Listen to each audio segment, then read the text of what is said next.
My name is Arthur Pemberton, and I am 77 years old. 2 months ago, my daughter-in-law stood in the middle of my own living room, in the house I have lived in for 31 years, and screamed at me that either I handed over $50,000 to help cover their mounting debts, or I could pack my things and get out of what she called, in that exact moment, our house now. What she didn't know, and what my son, standing quietly behind her looking at the floor, apparently didn't fully understand either, was that the deed to that house had never once, in 3 decades, had any name on it but mine, and that my attorney, a man who had handled my affairs for over 20 years, would be calling her directly within 48 hours to explain, in considerably more formal language than I was prepared to use in my own living room that afternoon, exactly whose house it actually was. If you've ever been threatened in your own home by someone who assumed your quiet, patient nature meant you had nowhere else to stand, stay with me until the end. This story isn't about revenge against my daughter-in-law for a moment of genuine desperation. It's about what happens when kindness gets mistaken for weakness, and what it finally takes to draw a line that should have been drawn considerably earlier. Welcome to Silent Honor USA, where we tell true stories about the quiet strength it takes to be underestimated by the people who need you most. If this story moves you, drop a comment and let me know where you're watching from tonight. And subscribe, because you're going to want to see exactly how this situation actually resolved. I need to tell you who I was before that afternoon in my living room, because otherwise a phone call from an attorney won't carry the weight it's actually supposed to carry. I was born in 1949 outside of Akron, Ohio, the second of 4 children in a household where my father worked at a tire manufacturing plant for 38 years, and my mother managed our household with a specific, careful frugality that I absorbed early and never entirely shook, even decades later once my own circumstances had changed considerably. I want to tell you specifically about the path that led me to eventually owning that house outright, because it matters enormously to understanding everything that happened decades later in my own living room. I graduated high school in 1967, and rather than following several of my classmates into the draft or straight into factory work, I enrolled at a local community college with an interest in accounting, a field that felt, at the time, considerably less glamorous than some of the ambitions my peers were chasing, but one that offered the specific kind of stability my own upbringing had taught me to value above almost anything else. I transferred to Ohio State 2 years later, earned my degree in accounting in 1971, and took a position at a mid-sized manufacturing firm in Akron that same year, a company where I would eventually spend the entirety of my 39-year career. I want to be honest about the shape of that career, because most people, understandably, find accounting considerably less interesting to discuss than more dramatic professional paths. I started as a junior accountant handling fairly routine bookkeeping, and over the following decades, I worked my way steadily upward, eventually becoming the company's chief financial officer in 1994, a position I held for the final 16 years of my career before retiring in 2010. I want to describe the specific texture of that climb because it wasn't dramatic or sudden. It was built, year over year, on a specific discipline that I think has shaped nearly everything about how I've approached money for my entire adult life. A discipline my own father modeled for me without ever explicitly teaching it, simply through the quiet, consistent way he managed a factory income across 38 years without ever once, that I'm aware of, falling behind on a single obligation. I remember, specifically, a period in the mid-1980s when the manufacturing firm I worked for went through a genuinely difficult financial stretch, several major clients defaulting on contracts within the same fiscal quarter, a crisis that required considerable creativity and discipline from our finance department to navigate without layoffs. I was still a mid-level manager at the time, but I remember the specific satisfaction of helping design a restructuring plan that ultimately preserved every single job in the department, a plan built on the same principles of careful, disciplined resource management I'd absorbed from my own father, principles that, I've come to believe over the decades, apply just as directly to a family's finances as to a corporation's. That period taught me something I carried for the rest of my career, and frankly for the rest of my life, the specific understanding that financial stability is rarely built through dramatic rescues, but through consistent, unglamorous discipline sustained over considerably longer periods than most people are naturally inclined to maintain. I met my wife Susan in 1972, and we married the following year. Susan worked as an elementary school teacher for nearly 3 decades, and together we built a life defined by the same careful discipline I'd absorbed from my own parents. Saving consistently, investing conservatively, living within means that, as my career progressed and my salary grew considerably, could have supported a far more visible, extravagant lifestyle than the one we actually chose. We purchased our house, a modest but comfortable 4-bedroom colonial in a good school district, in 1993, paying it off entirely within 12 years through a specific, disciplined extra payment strategy I maintained, even during years when the extra cash could have gone toward more immediately gratifying purchases. We had one son, Michael, born in 1976, and I want to be honest that Susan and I raised him with a very specific set of values around money, values that emphasized earning, saving, and living within your means, values I believed, at the time, we were successfully instilling in him. Michael was, by most measures, a good student and a good son throughout his childhood and adolescence. And I want to be fair in saying that the difficulties that eventually emerged in his adult life weren't the result of any obvious failure in how Susan and I raised him, but rather, I think, a combination of his own choices and a certain financial climate, credit card debt accumulated easily in his 20s, that many people of his generation have found themselves navigating. Susan passed 6 years ago,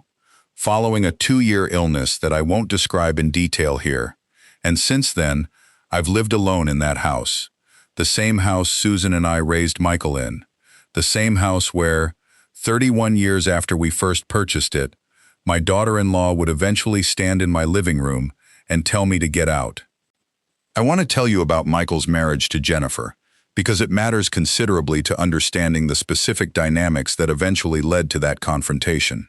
Michael and Jennifer married in 2015, and I want to be honest that I had some quiet reservations about their compatibility from fairly early in their relationship.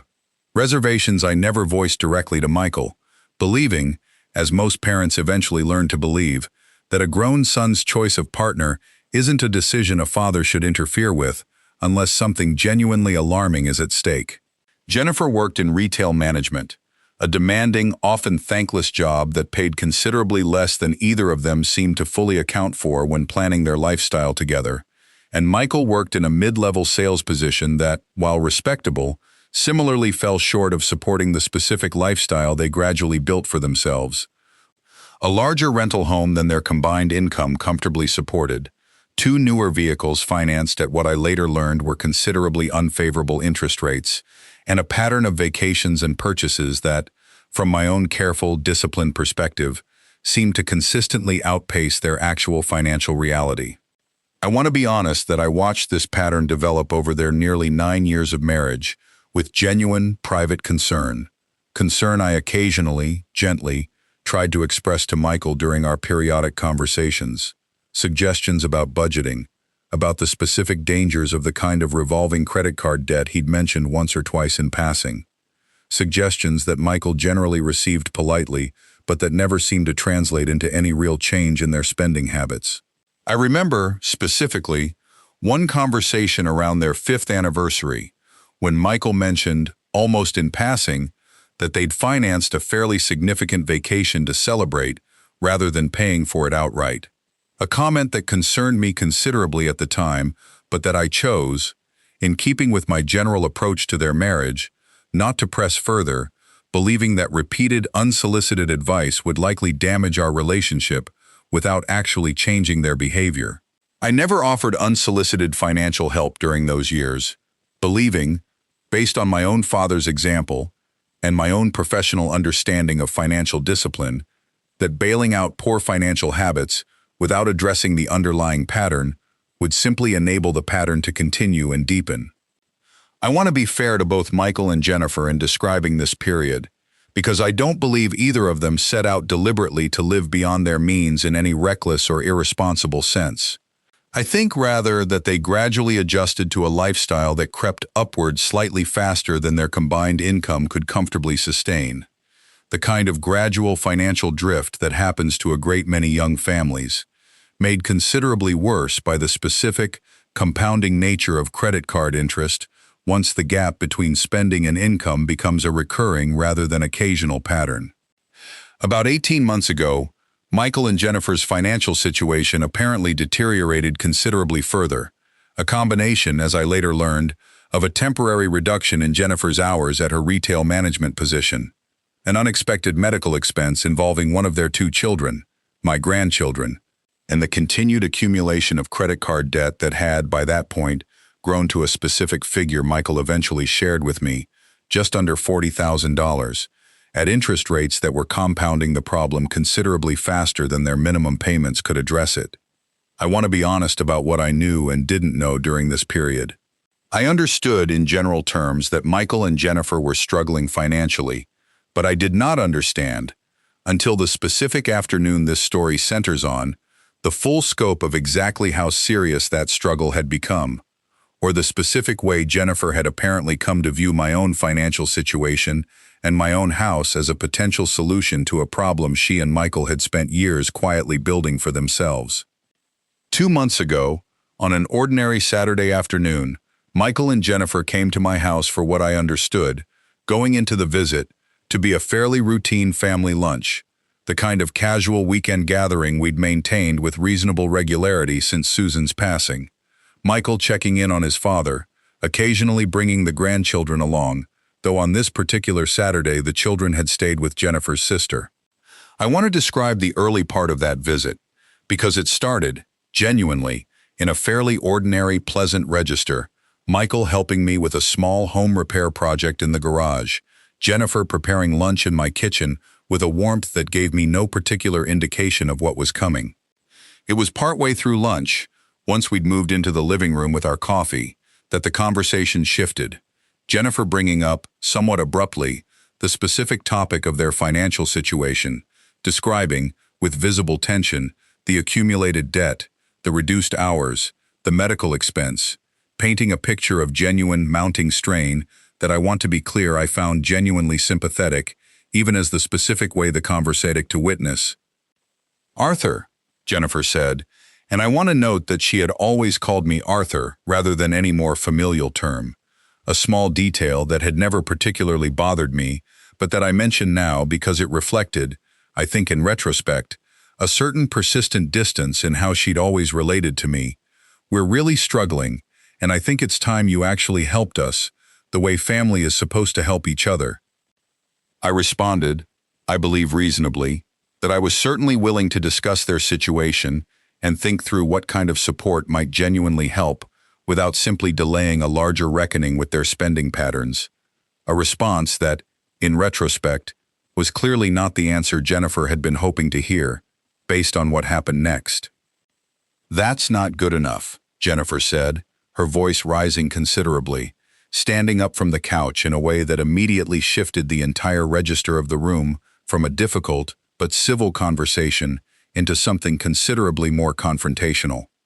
"You've been sitting on this huge paid-off house for years, alone, not doing anything with all this space, all this equity, while we're drowning. Michael's your only son. These are your only grandchildren.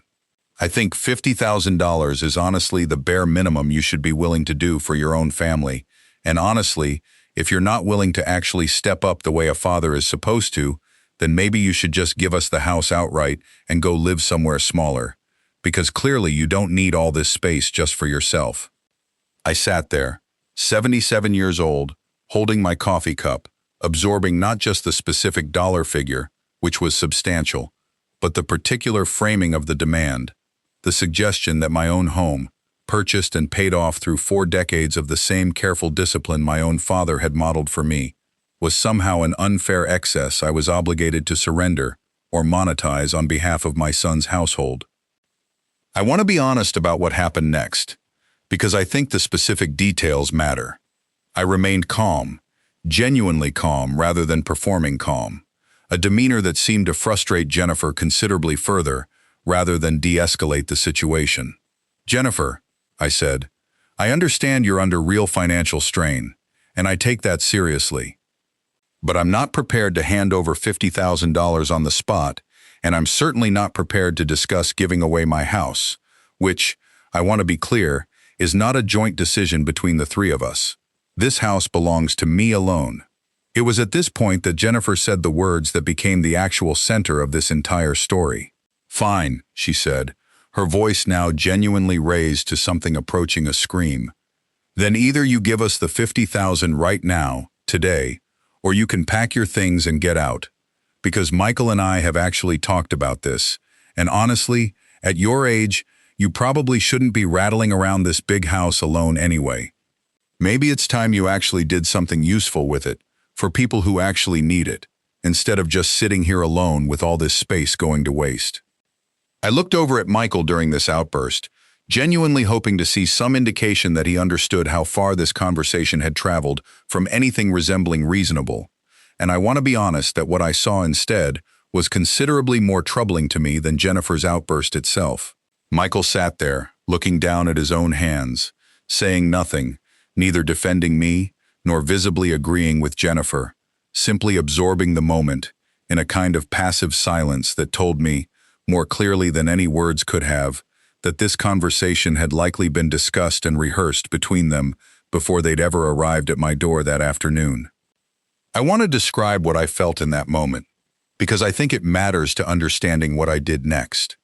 It wasn't primarily anger, though there was certainly a sharp, genuine sting present, a sting sharpened considerably by watching my own son fail to say a single word in either direction. What I felt more than anything was a kind of clear, settling resolve, the specific recognition that whatever patient, accommodating instinct had governed my relationship with Michael and Jennifer for the preceding 9 years had just run into a wall that required a considerably firmer response than patience alone could provide. I think you should both leave now, I said, standing up, keeping my voice level despite everything happening inside me. This conversation is over, and frankly, the way you've just spoken to me in my own home isn't something I'm willing to continue discussing today. Jennifer, apparently not expecting this specific response, stood there for a moment, visibly recalibrating, before gathering her things with a final, sharp comment about how she supposed my generation simply didn't understand what real financial hardship looked like. Michael, still saying almost nothing, followed her out, pausing briefly at the door to say, quietly, "Dad, I'm sorry. We'll talk later," a comment that, in the moment, felt considerably less like an apology and more like an acknowledgement that a difficult conversation had simply been postponed rather than resolved. I want to be honest about what I did in the days immediately following that confrontation, because I think the specific sequence matters to understanding why what happened next carried the weight it did. I did not act impulsively. I spent the following several days simply thinking, sitting with the specific discomfort of having been threatened, in essence, in my own home by my own daughter-in-law, processing not just anger, but a genuine grief about what this confrontation revealed, about the state of my relationship with Michael, a relationship I'd believed, perhaps naively, was considerably more solid than Jennifer's outburst suggested it actually was. After several days of reflection, I contacted my attorney, a man named Gerald Whitfield who had handled my legal affairs, including my estate planning and the original purchase documents for my house, for over 20 years. I want to be clear that my primary purpose in contacting Gerald wasn't punitive. I genuinely wanted clarity, both for my own peace of mind and, frankly, for Jennifer and Michael's benefit as well, about the actual legal reality of the house's ownership, given how confidently Jennifer had spoken about it as though it were somehow a shared family asset already halfway transferred into their possession through sheer force of assertion.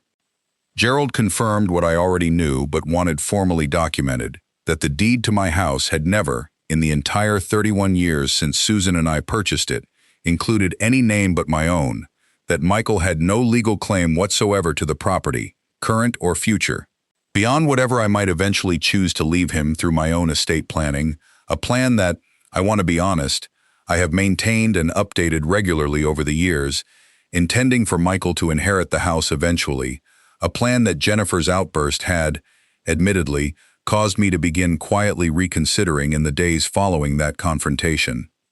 I asked Gerald whether he would be willing to contact Jennifer directly, not to threaten her or punish her, but simply to provide, in clear, formal, professional language, an accurate accounting of the actual legal reality she'd apparently misunderstood or chosen to ignore during her outburst in my living room. Gerald agreed,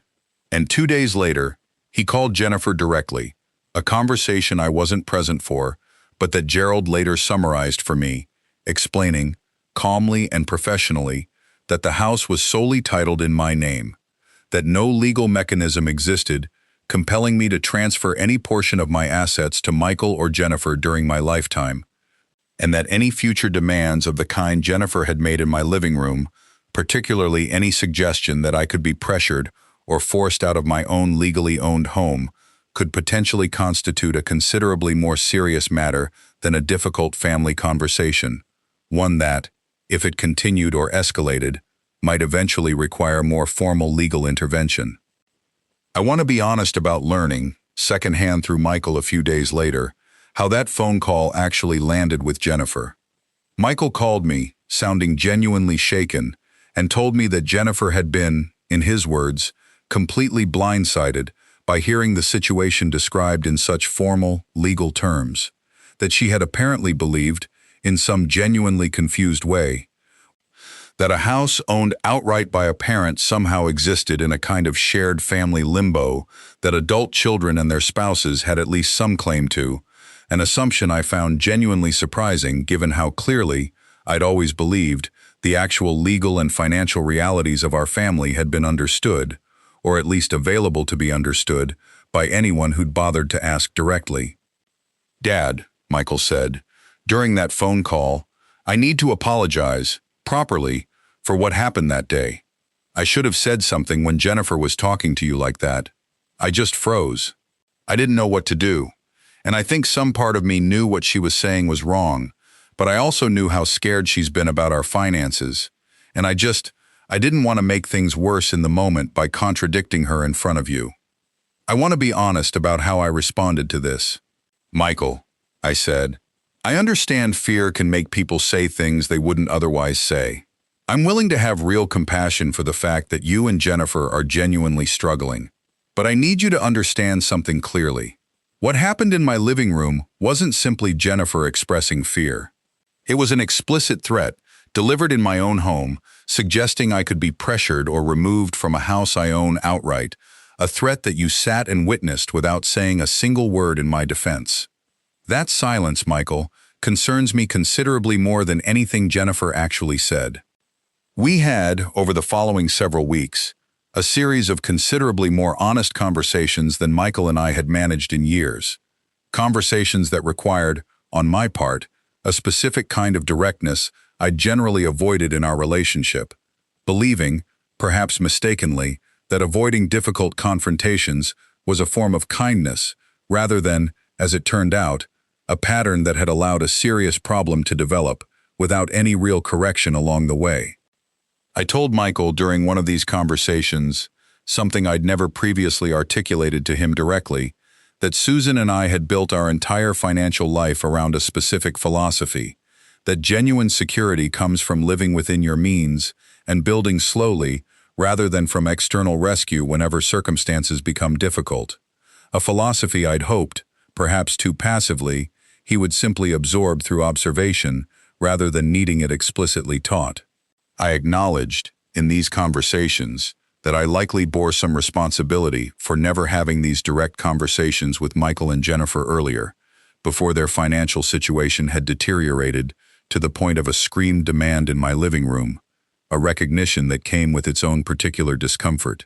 understanding that my own habit of quiet, non-confrontational parenting had perhaps allowed a genuinely serious pattern to develop without any real intervention. I want to be clear about what I ultimately decided to do and what I decided not to do, because I think the specific balance matters. I did not give Michael and Jennifer $50,000, and I made clear, in the clearest possible terms, that demanding money through threats or ultimatums would never be an effective strategy with me, now or in the future. I did, however, offer, once genuine, honest conversations about their financial situation had actually taken place, to help fund a legitimate, structured debt consolidation plan, working directly with a financial counselor I insisted they actually engage with. An offer considerably more modest than $50,000, but structured specifically to address the underlying pattern rather than simply erasing the immediate symptom of accumulated debt. I also made clear, in a conversation I initiated myself, rather than waiting for Jennifer to raise the topic again, that the house would remain solely mine, that no future conversation about my home would be conducted through threats or ultimatums, and that any continued disrespect of that boundary would result in a considerably more serious reconsideration of my relationship with both of them. A boundary I stated calmly, but with a specific firmness I don't believe either of them had heard from me before in 9 years of marriage. Jennifer, for her part, called me about 3 weeks after the initial confrontation, in a conversation considerably different in tone from anything she'd said in my living room. She apologized, with what I genuinely believe was real sincerity, explaining that the specific combination of financial fear and, I think, a certain resentment about generational wealth disparities that she'd absorbed from various sources had led her to say things in a way she recognized, upon reflection, as genuinely inappropriate and threatening. I accepted her apology, while also making clear that accepting an apology doesn't erase the need for a genuinely changed pattern going forward. In the 2 months since that confrontation, our relationship has settled into something considerably more honest, if also somewhat more formal, than what existed before. Michael calls more frequently now, and our conversations carry a directness that simply wasn't present before. Discussions about actual budgets, actual financial planning, conversations that I believe are genuinely helping them build toward a more stable footing rather than simply papering over a recurring crisis. Jennifer, for her part, has engaged seriously with the financial counselor I insisted they work with, and Michael mentioned, during a recent call, that their credit card debt has already been reduced by nearly $8,000 through the structured plan they've committed to. I want to describe one more conversation from just a few weeks ago because it has stayed with me since. Michael brought the grandchildren over for a Saturday visit, and at one point, while the children were occupied in the backyard, he sat with me on the porch and told me something I hadn't fully expected. "Dad," he said, "I think part of why I never pushed back when Jennifer said those things is because some part of me actually agreed with the general idea, that you had all this and we had nothing, and it felt easier to think of it as unfair than to look honestly at our own choices. I'm not proud of that, but I think it's true, and I wanted you to know I've actually thought about it." I found that particular admission considerably more meaningful than any apology alone could have been, the specific honesty of a grown son acknowledging a resentment he'd never previously articulated, even to himself. "I appreciate you telling me that," I said. "I think most people, at some point, look at what someone else has built and feel a version of that same unfairness, whether or not it's actually fair. The difference is what you do with that feeling afterward." I don't tell you this story because I take any particular pleasure in having had my attorney deliver a firm message to my own daughter-in-law. I tell you this story because I want you to understand something important. Kindness and patience, offered consistently over years, can sometimes be mistaken by people under genuine financial strain for an absence of boundaries entirely, an assumption that quiet generosity means unlimited generosity, that a home built through decades of discipline is somehow communal property simply because family shares a general sense of obligation to each other. That assumption, however understandable the fear behind it might be, doesn't make the assumption correct. And sometimes the most loving thing you can do for people you genuinely care about is to draw a clear, firm line rather than simply absorbing an escalating pattern out of a desire to avoid conflict. I spent 9 years quietly hoping that gentle, occasional financial advice would be enough to help my son and daughter-in-law build a more stable life. And I learned, in the most direct way possible, standing in my own living room being told to get out of my own house, that quiet hope alone wasn't sufficient. Sometimes the people who love you need you to be considerably clearer than kindness alone allows. And sometimes that clarity, delivered calmly and firmly, does more good for everyone involved than any amount of quiet, patient accommodation ever could. If this story reminded you of someone in your own life whose patience has been mistaken for an absence of boundaries, tell me in the comments where you're watching from tonight, and subscribe, because we have a new story like this one.